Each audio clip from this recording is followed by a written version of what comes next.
मैं हूं आकाश देसाई और स्वागत है मेरी चैनल प्रास की पंचायत में। जैसे कि लास्ट वीडियो में जो हमारा पहला वीडियो था उसमें मेरी वाइफ के साथ मैंने बनाया था, प्राची के साथ। जैसे हमने आपको बताया था कि हमारा इनिशिएटिव क्या है इस वीडियो में, हम किस तरह से यूके की चॉइस पर आए हैं, वो मैं आपको आज बताना चाहूँगा। पहले हमारी चॉइस थी बट ऑब्वियस कनाडा।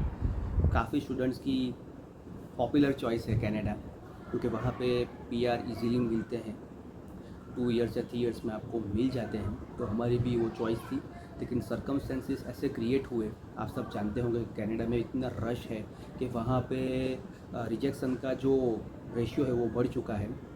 तो कुछ सर्कमस्टेंसेस ऐसे बने कि हमारी चॉइस यूके की तरफ आई, क्योंकि यूके में क्या है दोस्तों, नेक्स्ट 8 इयर्स यानी 2030 तक वहाँ की यूके की गवर्नमेंट और एम्बेसी के बीच में ऐसा तय हुआ है कि वो हर साल 6 लाख इंटरनेशनल स्टूडेंट्स, इमिग्रेंट मतलब 6 लाख इंटरनेशनल स्टूडेंट्स को वेलकम करेंगे। मतलब स्टूडेंट आ गए, उसमें डिपेंडेंट्स कोई भी के वीज़ा हो, वर्क वीज़ा, 6 लाख इमिग्रेंट्स को वो वेलकम करेंगे अपने यूके में।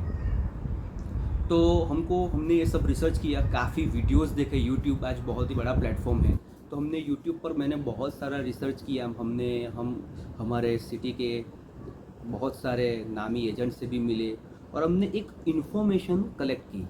गाइज, अगर आपको कुछ भी अगर सिलेक्ट करना हो या कुछ भी आप ऑप्शंस पे आना चाहते हो कि हमें यही करना है, एक फर्म डिसीजन करना है, तो आपके पास इन्फॉर्मेशंस होनी चाहिए। अगर आपके पास करेक्ट और पावरफुल इन्फॉर्मेशंस नहीं है तो आप वो ऑप्शन सिलेक्ट नहीं कर पाओगे। तो हम एजेंट से मिले, सब मिले, तो हमने यूके फाइनलाइज किया।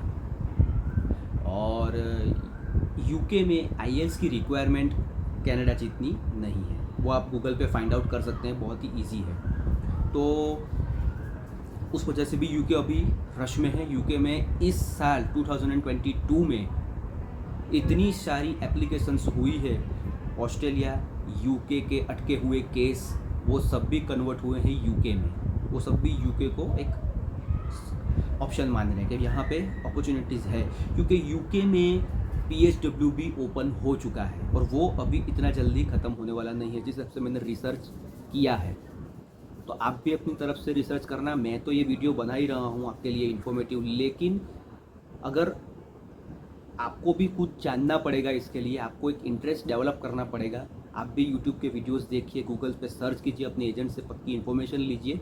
मैं तो कोशिश करता ही रहूँगा कि आपको इन्फॉर्मेटिव वीडियो बना के देता रहूँ। तो आज का ये मेरा वीडियो है एडमिशन प्रोसेस, यूके का एडमिशन प्रोसेस। सिर्फ एक शॉर्ट वीडियो होगा। मैं फटाफट से 5-6 स्टेप्स है उसके, कौन कौन से इंपॉर्टेंट स्टेप्स है जो आपको कंसिडर करने पड़ेंगे। उसके बाद मैं एक डिटेल वीडियो भी बनाता रहूँगा कि उसमें क्या क्या और चीज़ें मैंडेटरी है या क्या क्या और इम्पोर्टेंट चीज़ें हैं यूके के एडमिशन या यूके का अगर आप सिलेक्ट कर रहे हैं वो अपने पढ़ने के लिए। तो मेरी वाइफ ने यूके सिलेक्ट किया और एडमिशन प्रोसेस में पहला नंबर आता है आप कितनी यूनिवर्सिटीज़ को टारगेट करोगे। Generally as compared to UK अगर आप देखें जो दूसरी कॉन्टिनेंट से, या आप पकड़ लीजिए for example Canada, USA, Australia, तो वो सब में अगर एप्लीकेशन आप करना चाहते हो यूनिवर्सिटी या कॉलेजेस में, तो उसमें आपको एप्लीकेशन फ़ीस लगती है। लेकिन यूके में ये फ़ीस नहीं लगती, ये बिल्कुल फ्री है। आप सर्च करके देख लेना। तो आपके पास ऑप्शंस ज़्यादा होंगे तो आपके चांसेस भी बढ़ेंगे। It's a common sense. तो 4 to 5 कॉलेजेस आप सिलेक्ट कीजिए, फ्री ऑफ कॉस्ट है, बट नेचुरल, आपकी चॉइस, आप किस फील्ड में आगे बढ़ना चाहते हैं उसके हिसाब से। पॉइंट नंबर 2, एप्लीकेशन के साथ आपको बट नेचुरल है रिक्वायर्ड डॉक्यूमेंट्स लगेंगे, आपके एजुकेशनल डॉक्यूमेंट्स, आपके वर्क एक्सपीरियंसेस जो होंगे, आपका गैप को भी आपको एक्सप्लेन करना पड़ेगा। उसके साथ LOR, एक बहुत ही मैंडेटरी टर्म है वो, लेटर ऑफ रिकमेंडेशन, वो आपको, आप जहाँ से इंडिया में पढ़े हो, जो भी यूनिवर्सिटी से, वहाँ से आपको कंपलसरी निकलवाना पड़ेगा। जितना भी मैंने रिसर्च किया है यूके के बारे में, वहाँ LOR कंपलसरी है। एक MOU भी है, खास ध्यान रखना। आप इंग्लिश यूनिवर्सिटी में से अगर आप पढ़े हो, आपने इंग्लिश में अपना ग्रेजुएशन कंप्लीट किया है, तो वो आपको आपकी यूनिवर्सिटी वाले या स्कूल वाले आपको एक MOU बना के देंगे उसका। कि भाई हाँ ये बंदा इंग्लिश में पास आउट पूरी तो ग्रेजुएशन में हुआ है और उसका इंग्लिश अच्छा है वगैरह वगैरह। उसमें अपने अपने हिसाब से यूनिवर्सिटी वाले उसमें अपने हिसाब का एक फॉर्मेट होता है और उसमें आपको एमओयू देते हैं, तो वो भी लगता है। अगर वो भी है साथ में तो आप अटैच करिए। वो शायद कंपलसरी नहीं होगा, आप आईएएस की एग्ज़ाम तो आपने दी ही होगी, तो मेन तो आईएएस की एग्ज़ाम का रिजल्ट ही है इंपॉर्टेंट डॉक्यूमेंट्स में। आईएएस की एग्ज़ाम का आपका रिजल्ट, आपके एजुकेशनल सर्टिफिकेट्स जो मार्कशीट्स है, ट्रांसक्रिप्ट्स हैं, एलओआर लेटर ऑफ रिकमेंडेशन। उसके बाद आपको गैप आपका एक्सप्लेन करना पड़ेगा। आपका से फॉर एग्जांपल आपका ग्रेजुएशन ईयर है 2019 और आप अप्लाई कर रहे हैं 2022 में, तो जो आपका बीच में जो गैप रहा उसको आपको एक्सप्लेन करना पड़ेगा। शायद कोई यूनिवर्सिटी नहीं करती होगी, लेकिन मेरी वाइफ ने जिस यूनिवर्सिटी में अप्लाई किया था उसमें गैप को एक्सप्लेन करना पड़ा है। मतलब आप रख ही दीजिए। और जाली एक्सपीरियंस सर्टिफिकेट में मत पढ़ना, वैलिड एक्सपीरियंस सर्टिफिकेट होना चाहिए। आपके गैप को आप एक्सप्लेन कीजिए। तो ये सब डॉक्यूमेंट्स आपको अटैच करके आपने एप्लीकेशन 4 या 5 कॉलेज में, यूनिवर्सिटीज़ में कर दी। उसके बाद आपको इंटीमेशन मिलेगा यूनिवर्सिटी की तरफ से। अगर आपने एजेंट हायर किया होगा तो एजेंट को भी आएगा और स्टूडेंट को भी आता है कि हमने आपका एडमिशन जो है, जो एप्लीकेशन है, एडमिशन एप्लीकेशन वो एक्सेप्ट की है। और आपको शॉर्टली ही एक दूसरा मैसेज मिलेगा आपके एडमिशन के अकॉर्डिंग। वो आपको, अगर आपने एजेंट हायर किया है तो एजेंट को मिलेगा, या स्टूडेंट को, या सॉरी एजेंट को भी मिलता है। आपने एजेंट हायर किया होगा तो, और स्टूडेंट को तो आता ही है इंटीमेशन। उसके बाद 10 से 15 दिन में, इसके बीच 10 से 15 दिन का गैप होता है, उसके अंदर आपको ऑफर लेटर आता है। वो ऑफर लेटर लेट भी आ सकता है अकॉर्डिंग टू कंडीशन। अगर रश ज़्यादा है यूके में स्टूडेंट्स का तो उसके अकॉर्डिंग टाइम पीरियड फ्लक्चुएट होता रहेगा। तो 10 से 15 दिन के अंदर आपका ऑफ़र लेटर आ जाएगा। ऑफ़र लेटर भैया बहुत ही ध्यान से पढ़ना, उसमें आपकी सब डिटेल्स होंगी। आपकी फ़ीस स्ट्रक्चर कितना होगा, शायद आपने नेट पे पढ़ा हो, से फॉर एग्जांपल 12,000 पाउंड्स, और ऑफ़र लेटर में आया है 13,000 पाउंड्स। तो आप कंफ्यूज होंगे ही होंगे कि भाई हमने तो वेबसाइट पे पढ़ा था कि 12,000 पाउंड्स है और यहाँ पे निकला भैया 13,000 पाउंड्स।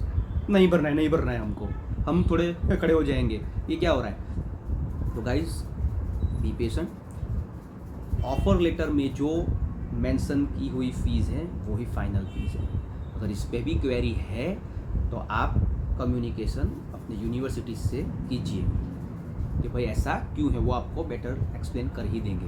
तो वो फाइनल फीस होगी, उसमें सब कंडीशंस मेंशन होगी। आपका इंटेक के रिगार्डिंग, कौन से इंटेक में आपका स्टार्ट होगा, आपको जो रिफ़ंड की प्रोसेस है, कितने में आपको, अगर आपने अपने सब डिपॉजिट, आपकी डिपॉजिट आप कितनी भरने वाले हैं, मतलब आपके स्टडी के अकॉर्डिंग सभी डिटेल्स अंदर, उसके अंदर ऑफर लेटर के अंदर मेंशन होगी। वो शांति से पेशेंस के साथ पढ़ना है। उसके अंदर एक और टर्म है, मेन टर्म यूके के एडमिशन में, ऑफर लेटर में, कंडीशनल ऑफर लेटर आपको मिला है या अनकंडीशनल ऑफर लेटर मिला है। कंडीशनल ऑफर लेटर आपको मिला, आपको ऑफर लेटर आया, उसमें कंडीशनल ऑफर लेटर मेंशन किया हुआ है। घबराना नहीं दोस्तों, उनकी एक कंडीशन होगी, उसको आपको फुलफिल करना होगा। सपोज उसने आपको फिर से फॉर एग्जांपल आया कि आपके ट्रांसक्रिप्ट हमें बराबर नहीं लग रहे हैं, आप फिर से उसको वेरीफाई करवाइए अपने इंडिया के यूनिवर्सिटीज़ में से, कॉलेज में से, और हमको फिर से भेजिए। इस तरह का कुछ भी हो सकता है, उनको क्वेरी होगी तो आपको उस कंडीशन में फुलफ़िल करने के लिए बोलेंगे। आप फिर से वो कंडीशन फुलफ़िल कीजिए, उनको मेल से आप सब उनको वो भेज दीजिए। फिर से आपको वो उनका एक टाइम पीरियड होता है, 7 डेज़ 10 डेज़, यूनिवर्सिटी के अकॉर्डिंग वो चेंज होता है।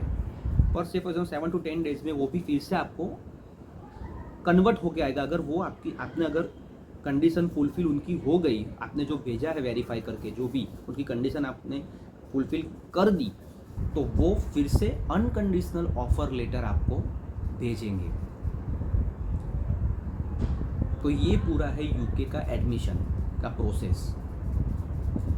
इसमें कुछ घबराने की ज़रूरत नहीं है, बहुत ही इजीली अब सब कुछ होता है। तो क्योंकि सबको ऐसा लगता है, जो बहुत ही गांव के एरिया में रहते हैं, तो उनको शायद ये लगता होगा कि भाई हम कहाँ एजेंट को हायर करेंगे, हमको इतना दौड़ना पड़ेगा, घबराने की कोई ज़रूरत नहीं है। एजेंट से भी आप करवा सकते हैं। बहुत ही एक्सपीरियंस एजेंट्स हैं मार्केट में, इनका बहुत नाम है, और नए एजेंट्स भी अभी बहुत ही एक्सपीरियंस होते हैं इस फील्ड में, मैंने सुना है और मैंने रिसर्च भी किया है। हमने भी एजेंट से ही करवाया था मेरी वाइफ का। तो और किसी का इंडिविजुअल भी आप इंडिविजुअल भी कर सकते हैं, ऐसा कुछ ज़रूरी नहीं है, क्योंकि किसी के घर में अपने बड़े भाई या बड़ी बहन ऑलरेडी होती है अब्रॉड में, तो उनको पता होता है कि ये प्रोसेस में से सब क्या करना है, तो वो इंडिविजुअली करते हैं। सबकी अलग अलग चॉइस होती है, तो सिंपल प्रोसेस है। लेकिन आपको खास ध्यान रखने की चीज़ें हैं आपके डॉक्यूमेंट्स। आपके डॉक्यूमेंट्स बहुत ही वैलिड और प्रॉपर मैनर में होने चाहिए। जो उनकी रिक्वायरमेंट्स है उसके अकॉर्डिंग आपको चलना होगा। अगर आप उसके अकॉर्डिंग आपने सबमिट किया तो आपको भैया डेफिनेटली अनकंडीशनल ऑफर लेटर मिलेगा। तो आपका जो बीच का 10 या 15 दिन का जो समय वेस्ट होता है कंडीशनल में से अनकंडीशनल में कन्वर्ट होने का, वो नहीं जाता है। तो आपको वहाँ वो रिलीफ मिल जाता है, आपका टाइम वेस्ट नहीं होता है, बट नेचर आपका टाइम वेस्ट नहीं होगा। तो ये सब चीज़ें हैं जो आपको ध्यान में रखनी होगी।